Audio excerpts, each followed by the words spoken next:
Hello friends. এই আমি nutritionist প্রবীরারি। আজকে সকালের নাস্তা আপনাদের সঙ্গে শেয়ার করলাম। প্রথমে আমি কিশমিশগুলো খেয়ে নেব।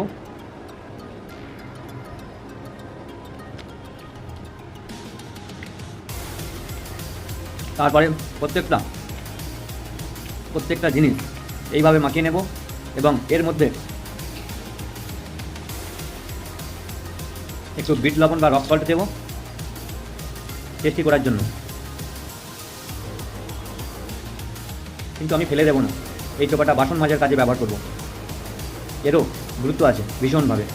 তারপরে এগুলো ভালো করে মাখিয়ে নেব, মাখিয়ে খেতে থাকবো। দেখুন আমি খেতে শুরু করেছি। হাই, আমি নিউট্রিশনিস্ট প্রবীরারি। আজকে সকালের নাস্তা আপনাদের সঙ্গে শেয়ার করলাম।